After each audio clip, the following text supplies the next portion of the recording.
Right, this time I've remembered to turn both cameras on, so so we'll do this again. Okay, what have we got in the way of tape, Amandine? Plenty. We can open a shop. We can open a shop. So this is double-sided tape, insulating tape, PTFE tape for pipe sealing. This is all gaffer tape. I mean, you can never have too much gaffer tape. What's next? Up to you. You've got the silicone or the sealant. I've got the screws here, box of screws. So we have a big selection of screws, a few rivets. Yeah, hey, these are mostly self-tapping screws, but there's some woodworking screws here as well. And then now we're into nuts and bolts. Okay, so these are all the nuts. So we have wing nuts. All this stuff is 316. We have dome nuts and ordinary hex nuts. So we've got a big selection of nuts, some lock nuts, some plain nuts, all in different sizes. Washers, yeah, we got lots of washers, all 316. There was another packet of washers. Over there, but you didn't want to show. No, I want to put it in here, I want to put it back. So that's our washers. Bolts, so this is the larger bolts. We've got sort of countersunk bolts, mostly with hex heads. They're mostly A4, although we have some A2. But it's all stainless steel mostly. These are the smaller bolts. These are quite interesting, these bolts. These nuts, these are nuts. So what you do is you drill a little hole in the wood and you slot that through. It's got a nice flat plain head, but inside it is a thread, and so when you've put your bolt through, you've got nice smooth dome head one side, countersunk screw the other. So they're quite good. Okay, what's next then, Mondine? Boxes I can't open. The boxes you can't open. So this box has courtesy flags in it, plus it has a new cover for the sail on our hydrovane, on our self-steering. So that's that one. This is all mostly brass fittings, more PTFE tape. So this is water and gas brass fittings. This one is self-amalgamating tape. It's all, we've got lots of self-amalgamating tape. It's lovely out here in the sun.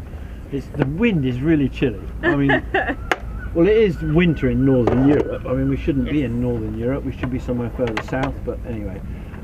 Jubilee clips, all different shapes and sizes. We have all the sizes in all the colours. Amandine hates these boxes because she can't open them. I like them because they seal up really well. So this is just hose fittings, ordinary garden hose type fittings for when we want to hook up the hose pipes and things. Along with more water fittings. So this is full of sort of stuff to joining hosey type pipes together, but also then for all our water pipe we send around the boat, everything's push fit, whether it's raw water for the cooling the engine or fresh water, whatever. And we use these push fits. You plug your pipe in the end and you give it a good push, and that's it clicked in and it can't pull out. And when you want to get it out, you just pull this blue ring backwards, and if you give a pull backwards on the blue ring and then pull the pipe out, and you can change the pipe, swap it out, really easy. There's PTFE tape, there's a whole selection of all water stuff in here. Oh, this little cutter, yeah, that's really useful. So these cutters are good, and it's a really simple little gadget, but it cuts the end of your pipe off square, real nice, and it doesn't squash the pipe as it's doing it. So they're kind of cool. Okay, what have we got in that box, Amandine? No, let's have a look. Oh yeah, screws. So this is a screws box. I mean, it's just full of fast self-drilling wood screws really, and they're just quite useful around the boat. There's all different sizes, different flavours, but it's just stainless steel screws. At the end of the day, fairly boring, but you can get it shut fairly good. We've done that one. What are we doing here? Oh, life jacket. This is really important. So this is life jacket spares. So here we go. These are all our cylinders are painted to stop them rusting, and these are the thimbles. Remember that, these are thimbles. These are the thimbles that go on the automatic life jackets for setting them off. And then you have cotton reels that insert in some of the thimbles as well. And yeah, so we've got lots of spare cylinders of different sizes because we have different size life jackets, because some of us are fatter than others and we need a bigger life jacket. I need the fat person's life jacket because I'm much larger than the girls. They are all super slim and skinny. Okay, so we've got a silicone gun here, and silicone, we kind of quite like this brand. It's really good if you start using it like you always seem to. You use a little bit and then you don't use any, you know, you want to save the rest, and it always goes rock hard in the end here and you can't get it out and it's wasted. This stuff doesn't do that. You leave the nozzle screwed on, you let it go off on the end of the nozzle under a little bit of pressure, and if it's under a little bit of pressure in the, when it goes off on the end of the nozzle, you can pull it out and just keep going. So it is really good stuff. Yeah, like I say, we like it, and we've got a decent gun for applying it with. Oh, this is like Christmas now, isn't it? So we've got a bag of goodies here. So in an earlier video about our solar panels, I described casting resin feet for the legs, because the legs meet the boat not only at an angle this way but at an angle this way as well, so they slope in two directions. So I cast two of everything, so I've got some spares, and as you can see it slopes.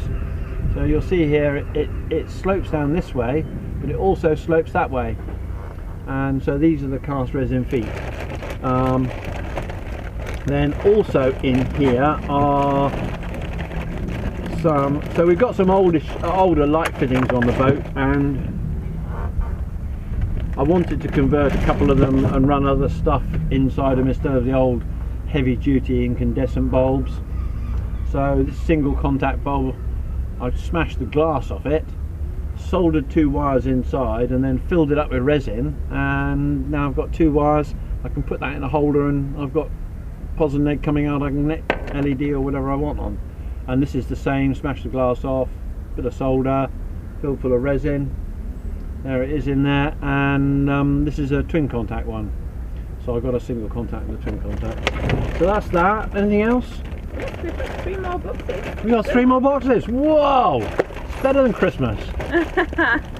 Never ends. Never ends. Oh, I can smell this one. Yeah.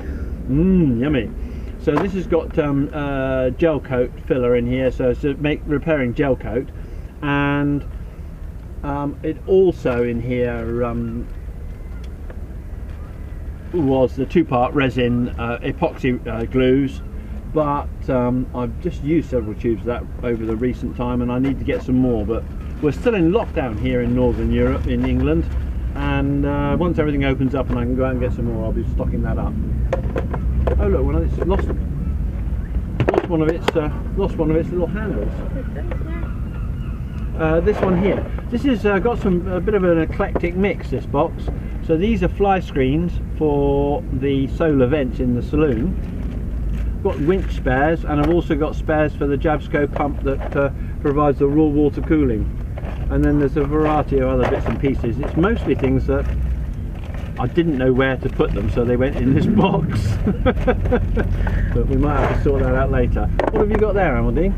Some brushes. Oh, this is just our brushes box. So we buy packs of brushes in the dollar store or the pound shop, and just use them if we're doing resin or, you know, any fiberglass work or anything. We just use a brush and throw it in the bin, which seems a bit wasteful, but you get 5 for £1 or $1. I mean, you know, it's not worth buying cleaners to clean them with. And I also do keep a variety of very small artist brushes, because not because I'm an artist. Unfortunately I have this problem, I can't even draw stickmen, but these are quite useful for dabbing oil into some little tiny crevice somewhere or that sort of thing.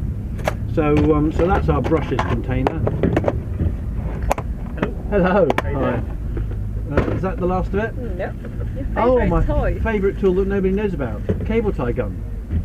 So this is a cable tie gun, and it for doing up cable ties, and when it goes click it cuts the cable tie off, but it doesn't leave that horrible sharp bit. It trims it right off smooth. So you've got your cable tie pulled up tight and cut off, and no sharp bit. It's a bit of a boy's toy, really. It's not a boy's toy. No, it's obviously not a boy's toy. Amandine likes it as well. Okay. And cut. Done. Done for the day.